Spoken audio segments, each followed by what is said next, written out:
Obviously, none of the three of you have ever heard the word, or know the meaning of the word unfilmable. Yeah, we think it's a funny idea, the whole, again, like this strange authority that's up there that comes down with the tablets and says, this book is unfilmable, this book, yes, you can make this movie. I give you my blessing. Paul Krugman's Conscience of a Liberal coming soon to a theater near you. Economics has never been more exciting than this, people. Look out for it. Among the many memorable lines of David Mitchell's novel, and the script puts it, you have to do whatever you can't not do. What about these stories against the three of you that you could not spend 4.5 years telling them? Love this kind of sounded like. What was it that convinced you to spend 4.5 years telling these stories all out of the line? You have to do whatever you can't not.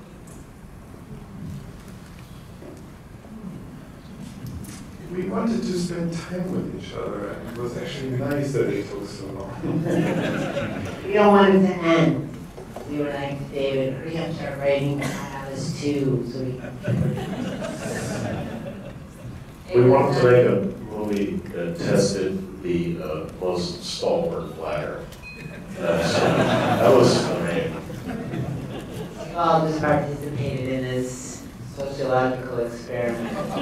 Well done. Yes. How long will they sit? No, it's you know, it's the book itself is it was when I first started reading it. I think I got through the second chapter, and I don't know, but there was something about it that just took my breath away. And thereafter, I read it as slowly as possible because there was something about it that was just so delicious, and I wanted to savor it as much as possible because it, you know, it spoke to us, you know, like humanity, and I think that was what attracted me with it. One of the main things that attracted me with us. We've long loved the young Forrester Edict only connect, and there was this beautiful connection with this filmmaker who, I don't know if you know this, but his movie came out almost the same time as our movie came out. Around the Matrix? It came out almost like a few weeks apart. We were actually born a few weeks apart, very Cloud Atlas. We were born in this year this festival was founded. Yeah, that was another thing. This festival was founded the year we were born. And also, we tried to get into this festival when we were young filmmakers, but they would accept us. Quiet secret. But this idea of connection and the book touched this because we were just interested in trying to connect, and we kept trying to make a film together, we kept trying to be together, and every time we tried to find time or a place to connect, one of us would have to leave. So we had this like very funny story where we were like, okay, we'll go to Berlin, which we were very fascinated by Berlin. I don't know if you know this, but Berlin, there's a studio there called Babelsberg, which is sort of the mecca of cinema. Sort of big Hollywood studio system was born in Babelsberg. And we both had this sort of interesting fascination with it. And we thought, we'll go there, and we'll make a movie there. And it'll be great, because we'll get to hang out with Tom, and we'll shoot during the day, and we'll go to these great Berlin cafes and have coffee. And then our plane landed, and in the next shot, his plane took off, and he went to be perfumed. And then we landed again for Speed Racer, and then he took off to go to the International. And we're like, God damn it. Let's just make a movie together. And so this movie, which sort of, this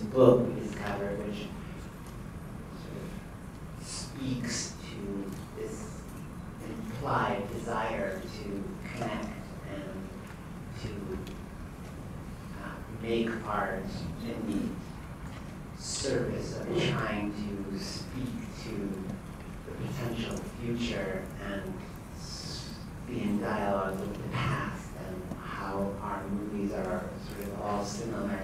Did you realize that in Run Lola Run, there's a woman who raises the man from the dead in the exact same way that Trinity raises Neo from the dead? Probably shot on the same day. Only creepy. And it's Tales of the weird and strange.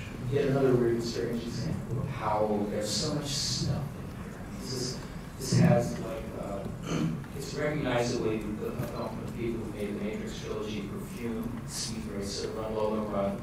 It has this Dickensian amplitude and deconstructing and reconstructing storytelling.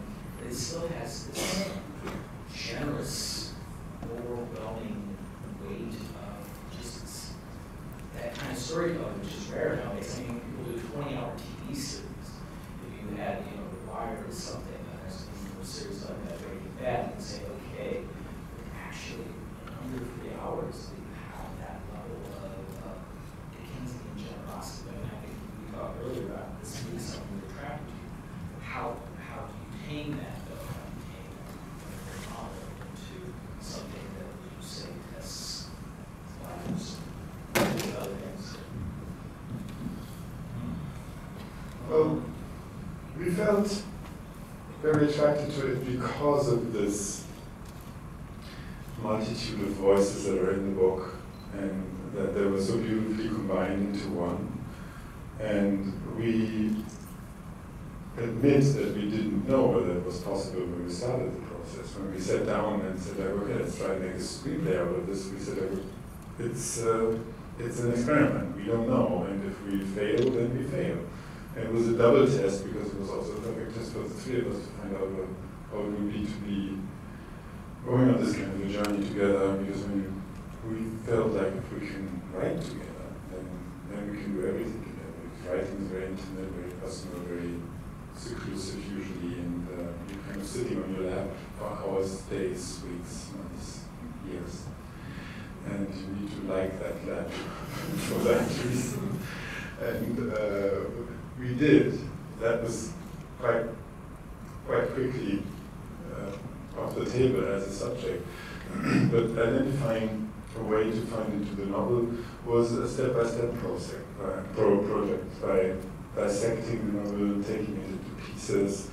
We came to this idea that we said, okay, we'll write down every moment and every scene and every situation we love in the novel, every one of us, onto an index card and put it on the floor. We actually escaped to a place remote place in Costa Rica, locked ourselves in this house, and so nobody could call us, there was no internet, so we were really alone. And then slowly the entire house was covered with index cards, and we were walking around those index cards and suddenly discovered possibilities to rearrange the way the novel was written in a way that was more fitting to a cinematic approach. Because the novel is in much, for those of you who don't know the novel, which is still, I promise you, an amazing read, even though we have seen the film. It's more, it's separated in larger chunks. It's actually altogether only 11 chapters, and 5 of the 6 stories are just cut in half. And therefore you are, in the novel, you sometimes spend 60 pages with one story, and then you jump to the next one, which we felt like would not be working on a film. You would like, after 1.5 hours, introduce 2 new characters. We didn't think that would work. So that's how we slowly came up with this new intertwined structure. Yes, I don't know if we ever thought about, deconstructing a novel like we were trying to tame it. We didn't have our chair and our whip, and we weren't trying to, muscle it into, some kind of circus act. We didn't think like we were going to lose any limbs in the writing of the script. It was, I think it was just, the whole process was this act of love. It was our love for the book. It was our love for each other, and basically that permeated all the way through the filmmaking process. There's one thread that I'm very impressed with having a book. I haven't only seen it once, and maybe I'll find something and see it again. But there's so many small acts of kindness. There's a great line, which I think might be the last line of the book as well. What is an ocean but a multitude of drops? And it's about individual agency. That's about just reaching out and opening a door for someone. And as an hour and a half into the film, you realize it's just a sting. It even goes to like going back for the old guy, the old folks. The fact that they have no question they're not going to go back for it. It just it's just always like we have to, by reaching out to one another, we make good things persist. That seems to be something you've attained out of the text. Yeah, at the time that I was reading Kyle's River Can Be Vendetta, and I had read Vasily Grossman's masterpiece, Life and Faith, which he explicitly talks about kindness and the idea that if something as horrific as the Second World War and the Holocaust cannot kill kindness, and he writes about these beautiful moments that are these extensions of one human being to another, these acts of kindness. If you can't kill kindness, even in this most inhumane, draconian, totalitarian machine, if you still can't kill kindness there, then you will never ever kill it. And this idea that kindness, human kindness, the ability to care and empathetically extend yourself beyond your own needs and your own wants, your own desires, is what has really propelled our species and kept our species as fertile and successful as it's been, and as pessimistic as even David Mitchell can be. I mean, he has destroyed the world like 4 times in his novel. He's like, you can't just have one apocalypse. He's like, there's got to be multiple apocalypse. And it's like, it's still as pessimistic as he can be, even. And there's a lot of artists who can be pessimistic about conditions. I think it's in some ways easier to be pessimistic about the human condition than optimistic. And optimistic, we don't think like Pollyanna, like lying, like, oh, happy ending, romantic day, it's all perfect.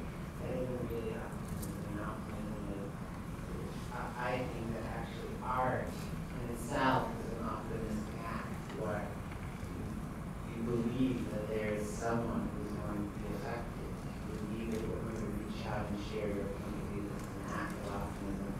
But as long as this kind of enterprise is so potent still amongst our species, I think there's great reason to believe in the future and to believe that a better world can